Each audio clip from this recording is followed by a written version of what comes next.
नमस्कार मंडळी, लग्नानंतर होईलच प्रेम या मालिकेच्या पुढील भागामध्ये आपण असं बघणार आहोत की पार्थ ऑफिसमध्ये निघालेला असतो. त्याच्याबरोबर रम्यासुद्धा ऑफिसमध्ये निघालेली असते.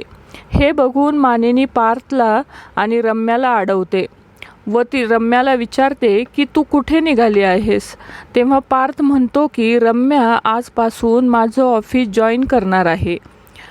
मानिनीला हे पटत नाही. मानिनी म्हणते की काव्याला याविषयी माहिती आहे का?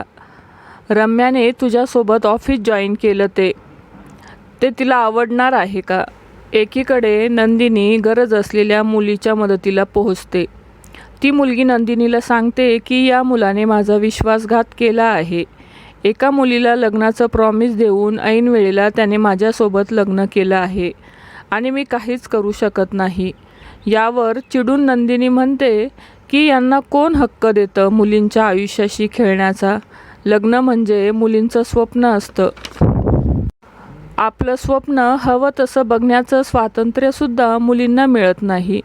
नंदिनी प्रकाशला समजावते, कुठल्याही नात्यात हा विश्वास महत्त्वाचा असतो. विश्वासघात करणं हा सर्वात मोठा गुन्हा असतो. तो कुणीही करायचा नाही आणि कोणत्याही नात्यामध्ये करायचा नाही. नंदिनीच्या बोलण्याने काव्या जीवा मात्र अस्वस्थ होतात. त्यांनीसुद्धा नंदिनीचा विश्वासघातच केला आहे. नंदिनीला जेव्हा सत्य समजेल तेव्हा तिची काय अवस्था होईल हे बघूनच दोघेही खूप अस्वस्थ होतात.